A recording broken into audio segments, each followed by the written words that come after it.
സിനിജി April fool എല്ലാവരെയും April fool ആക്കിക്കൊണ്ട് collector board രംഗത്തെത്തിയിരുന്നു. നമ്മളും അത് ചർച്ച ചെയ്തു. കളക്ടർ ബോർഡ് രാഷ്ട്രീയത്തിലേക്കാണെന്നൊക്കെ ഉള്ളത്. പക്ഷേ അത് വെറും ഏപ്രിൽ ഫൂളിന്റെ ഫൂളാക്കൽ മാത്രമായിരുന്നു എന്ന് കണക്കാക്കണോ നമ്മൾ? അങ്ങനെ പറയാൻ പറ്റില്ല. ആ തീരുമാനം ഇന്ന് എന്ന് പറഞ്ഞിട്ട് എൻ പ്രശാന്ത് എന്ന് പറയുന്ന IAS ഉദ്യോഗസ്ഥൻ ഫേസ്ബുക്കിൽ ഒരു പോസ്റ്റ് ഇടുന്നു. പരിസരത്തായിട്ട് റോസാപ്പൂവിൻ്റെ ഇതളുകൾ ഇങ്ങനെ ചിതറിക്കിടക്കുന്ന പോസ്റ്റ്. അപ്പോൾ ഇന്ന് തീരുമാനമെടുക്കും, വലിയൊരു തീരുമാനമായിരിക്കും എന്ന രീതിയിൽ വലിയ അഭ്യൂഹങ്ങളുണ്ടായി. മാധ്യമപ്രവർത്തകരടക്കം അദ്ദേഹത്തിൻ്റെ അഭ്യുദയകാംക്ഷികളടക്കം എൻ പ്രശാന്തിനെ നേരിട്ട് വിളിച്ചു ചോദിച്ചു, നിങ്ങൾ പെട്ടെന്ന് ഒരു തീരുമാനവും എടുക്കരുത്, ആലോചിച്ചതിന് ശേഷം മാത്രമേ തീരുമാനങ്ങളിലേക്ക് പോകാവൂ. ഇതൊക്കെ പറഞ്ഞതാണ്. അങ്ങനെയൊക്കെ ഒരു IAS ഉദ്യോഗസ്ഥൻ ഏപ്രിൽ ഫുള്ളായിട്ടൊരു പോസ്റ്റ് ഇട്ടു നമുക്ക് പറയാൻ പറ്റില്ല. നമ്മൾ ഇന്നലെ ചർച്ച ചെയ്തതിനകത്ത് പറഞ്ഞിരുന്നു, ജയതിലക് എന്ന് പറയുന്ന അഡീഷണൽ ചീഫ് സെക്രട്ടറി പദവിയിലൊക്കെയുള്ള അദ്ദേഹം ഒരുപക്ഷെ ഇനി ചീഫ് സെക്രട്ടറി ആവും. ഈ ജയതിലകും പ്രശാന്തും തമ്മിൽ നേരത്തെ പ്രശ്നങ്ങളുണ്ടായിരുന്നു. ജയതിലക് പല കാര്യങ്ങൾക്കും പ്രശാന്തിനോട് എക്സ്പ്ലനേഷൻ ചോദിക്കുമ്പോൾ പ്രശാന്ത് തിരികെ ക്വസ്റ്റ്യൻസ് ആണ് അങ്ങോട്ടേക്ക് ചോദിക്കുന്നത്. അപ്പോൾ ഇത് ഒരു ശരിയായ നിലപാടല്ല എന്ന് പറഞ്ഞ് സസ്പെൻഷനൊക്കെ ഉണ്ടായി. കഴിഞ്ഞ ഒക്ടോബറിലോ മറ്റോ ആണെന്ന് തോന്നുന്നു പ്രശാന്തിന് 3 മാസം സസ്പെൻഷൻ കൊടുത്തു. ഈ ജനുവരിയിൽ ഈ സസ്പെൻഷൻ്റെ കാലാവധി വീണ്ടും 4 മാസത്തേക്ക് നീട്ടുന്നു. അപ്പോഴൊക്കെ നമ്മൾ കരുതി ഇനി ഒരു പക്ഷേ അദ്ദേഹം ഈ IAS തുടരില്ല. കാരണം ഞാൻ പുതിയ ചില തീരുമാനങ്ങൾ എടുക്കുന്നു, BJPയുമായി അടുത്ത് നിൽക്കുന്ന ആളാണ് എൻ പ്രശാന്ത് എന്നുള്ള ചില അഭ്യൂഹങ്ങളും ഉണ്ടായിരുന്നു. മാത്രമല്ല ചീഫ് സെക്രട്ടറി ആയിട്ട് ജയതിലക് വരുമ്പോൾ അദ്ദേഹം IASലെ ഒരു വിഭാഗത്തെ പ്രതിനിധീകരിക്കുന്നു, മറ്റൊരു വിഭാഗത്തെ പ്രശാന്ത് പ്രതിനിധീകരിക്കുന്നു. അങ്ങനെയാണെങ്കിൽ ഈ IAS ഉദ്യോഗസ്ഥരെ കൃത്യമായ വഴിയിലൂടെ കൊണ്ടുപോകാൻ പറ്റുമോ? അപ്പോൾ ജയതിലകിനോട് താല്പര്യമുള്ള ഇടത് സർക്കാർ അല്ലെങ്കിൽ പിണറായി വിജയൻ സർക്കാർ, ശാരദാ മുരളീധരൻ കാലാവധി കഴിഞ്ഞ് ഈ മാസം അവസാനത്തോടു കൂടി പടിയിറങ്ങുമ്പോൾ ഈ ജയതിലക് വരുമ്പോൾ ഒരു വിഭാഗത്തെ പ്രതിനിധീകരിക്കുന്ന തെറ്റല്ലേ? അതുകൊണ്ടായിരിക്കാം എൻ പ്രശാന്ത് ഇനി ഞാൻ IAS രംഗത്തില്ല, എനിക്ക് വേറെ കുറച്ച് കഴിവുണ്ട്, അദ്ദേഹത്തിന് അല്ലാതെ തന്നെ കഴിവുകളുണ്ടല്ലോ, സ്വാഭാവികമായിട്ടും അത്തരം കഴിവുകളിലേക്കെങ്കിലും മാറും.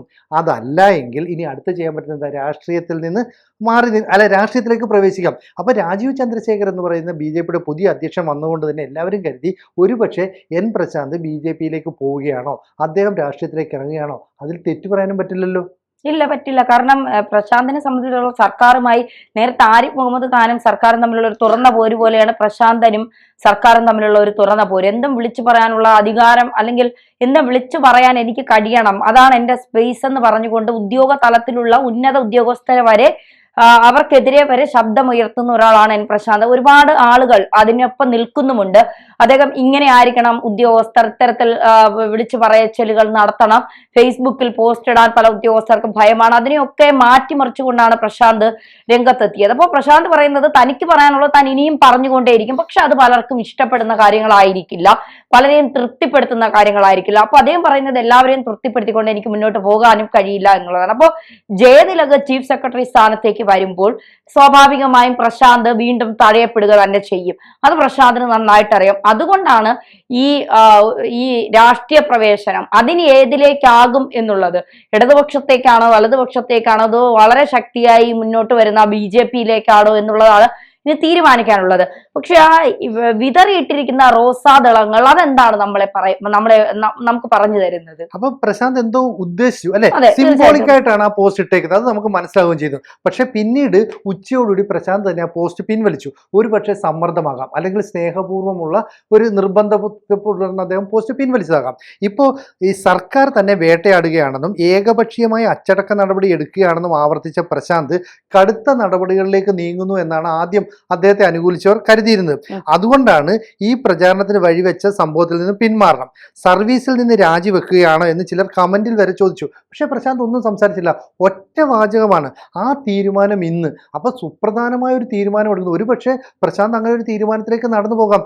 നമ്മൾ എന്തെങ്കിലും ഒരു തീരുമാനം എടുത്താൽ നമ്മളെ സ്നേഹിക്കുന്നവർ, നമുക്കൊപ്പം നിൽക്കുന്നവർ നമ്മളെ സ്നേഹപൂർവ്വം പറഞ്ഞ് പിന്തിരിപ്പിക്കാം അല്ലെ.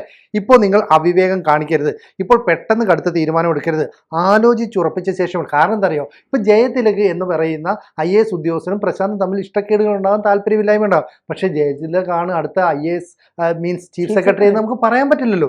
അതിന് സമയവും കാലവും എടുക്കും. അതുകൊണ്ട് പെട്ടെന്നൊന്നും അല്ല. ഇനി ഏപ്രിൽ ഫൂൾ നാടകമായിരുന്നു ഇന്നലെ പ്രശാന്ത് ചെയ്തത് എന്ന് പലരും പ്രവചിച്ചിരുന്നു.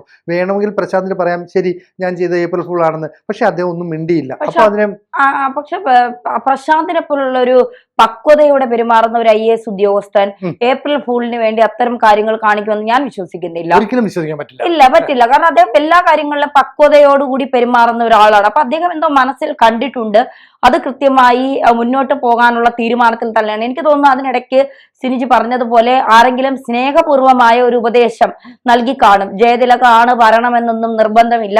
ഇനി അഥവാ വന്നാൽ തന്നെ ഇപ്പോ ആ ഒരു ഉദ്യോഗസ്ഥനും വേറൊരു ഉദ്യോഗസ്ഥനെ കൊല്ലാനൊന്നും കഴിയില്ലല്ലോ. അപ്പൊ നമുക്ക് പറയാനുള്ള പൊരുത്തക്കേടുകൾ പറഞ്ഞു തന്നെ പോകാം എന്ന് ആരെങ്കിലും സ്നേഹപൂർവ്വം അദ്ദേഹത്തെ ഉപദേശിച്ചു കാണും. അതുകൊണ്ടായിരിക്കാം അദ്ദേഹം ആ തീരുമാനത്തിൽ നിന്ന് ചിലപ്പോൾ പിന്മാറിയത്. ഇപ്പോൾ തമിഴ്നാട്ടിലൊക്കെ അണ്ണാമലയൊക്കെ IPS ഉപേക്ഷിച്ചുകൊണ്ട് BJPയുടെ സംസ്ഥാന അധ്യക്ഷനായി മാറിയിരുന്നു. ഇപ്പോൾ BJPക്ക് വേണ്ടി പ്രവർത്തിക്കാനായിട്ട് അദ്ദേഹം രാഷ്ട്രീയത്തിൽ ഇറക്കിയത്. ഇങ്ങനെ ഒരുപാട് ഉദ്യോഗസ്ഥർ ഈ സർവീസ് മാറ്റിവെച്ചുകൊണ്ട് രാഷ്ട്രീയത്തിലേക്ക് ഇറങ്ങിയവരൊക്കെ ഉണ്ട്. അപ്പോൾ അത്തരമുള്ളവർ വിജയിക്കുകയും ചെയ്തിട്ടുണ്ട്. കളക്ടർ ബ്രോയെ പോലുള്ളവർ ഇറങ്ങിക്കഴിഞ്ഞാൽ അത് ഏത് രാഷ്ട്രീയ പാർട്ടിയിലാണെങ്കിലും ആ പാർട്ടിക്ക് ഗുണം മാത്രമേ ചെയ്യുള്ളൂ. കാരണം കൃത്യമായി ജനങ്ങളെ കയ്യിലെടുക്കാനും ജനങ്ങൾക്ക് വേണ്ട കാര്യങ്ങൾ കൃത്യമായി ചെയ്ത് അവരുടെ മുന്നിൽ എത്തിക്കാനൊക്കെ IAS ആയിരുന്ന സമയത്ത് തന്നെ അദ്ദേഹം ഒരുപാട് ശ്രമങ്ങൾ നടത്തിയിട്ടുണ്ട്. അപ്പോൾ രാഷ്ട്രീയ പ്രവർത്തനം ആകുമ്പോഴും അദ്ദേഹത്തിന് അതൊക്കെ ചെയ്യാൻ കഴിയുമെന്ന് കേരളത്തിലെ ജനങ്ങൾ വിശ്വസിക്കുന്നുണ്ട്. അപ്പൊ തീർച്ചയായിട്ടും ഉദ്ദേശിച്ചത് എന്താണെന്ന് അദ്ദേഹം വെളിപ്പെടുത്തുന്നത് ഒരു സസ്പെൻസ് ആയി തന്നെ നിൽക്കും അല്ലേ. അതായത് അഡീഷണൽ ചീഫ് സെക്രട്ടറി ജയതിലകിനെ സമൂഹ മാധ്യമങ്ങളിൽ അധിക്ഷേപിച്ചു എന്നതിന് പേരിലാണ് പ്രശാന്തിനെ സസ്പെൻഡ് ചെയ്തത്. അപ്പൊ സമൂഹ മാധ്യമങ്ങളുടെ ശക്തി എത്രയാണെന്നും അത് എങ്ങനെ ഉപയോഗിക്കണമെന്നും കൃത്യമായിട്ട് പ്രശാന്തിന് അറിയാം. അപ്പൊ അങ്ങനെ ഒരാൾ ഏപ്രിൽ ഫൂളിന് വേണ്ടിയിട്ട് ഇങ്ങനെ ഒരു പോസ്റ്റ് ഇടുന്നത് പറയുന്നത് തന്നെയാണ് കറക്റ്റ്. ഒരിക്കലും അത്തരം ഉത്തരവാദിത്തപ്പെട്ട ജോലിയിലിരുന്ന അത്തരം റെസ്പോൺസിബിലിറ്റി ഉള്ള ഒരാൾ അങ്ങനെ പോസ്റ്റ് ഇടില്ല. അപ്പോൾ ഞാൻ ആ തീരുമാനം ഇന്ന് എടുക്കുമെന്ന് പറയുമ്പോൾ ഒരു തീരുമാനം എടുക്കാൻ ഉദ്ദേശിച്ചിരുന്നു. പക്ഷേ സമൂഹ മാധ്യമങ്ങളിൽ അത് ഇടുമ്പോൾ എത്രത്തോളം റീച്ച് കിട്ടുമെന്ന് കൃത്യമായിട്ട് ഈ പ്രശാന്തിനും അറിയാം. അതുകൊണ്ടാണ് പ്രശാന്ത് ഏപ്രിൽ ഫൂൾ കാണിച്ചു എന്ന് പറഞ്ഞിട്ട് പലരും ഇതിന്റെ താഴെ കമന്റ് ഇട്ടപ്പോൾ പ്രതികരിക്കായിരുന്നു. മറ്റു ചിലർ സ്നേഹപൂർവ്വം ഞാൻ നേരത്തെ പറഞ്ഞതുപോലെ നിർബന്ധപൂർവ്വം ഒക്കെ പറഞ്ഞിട്ടുണ്ട്, എടുത്തടിച്ച് തീരുമാനം എടുക്കരുത്, ആലോചിച്ച് ഉറപ്പിച്ചതിന് ശേഷം വേണം അടുത്ത സ്റ്റെപ്പ് വെക്കാൻ. അതുകൊണ്ടാണ് ഉച്ചയോടുകൂടി ഈ പോസ്റ്റ് പിൻവലിച്ചത്. അല്ലെങ്കിൽ എന്താ പ്രശ്നം, രാവിലെ ഒരു പോസ്റ്റ് ഒരാൾ ഇടുന്നു, വൈകുന്നേരം ആകുമ്പോഴേക്കും ഒരു തീരുമാനവും വരുന്നില്ല.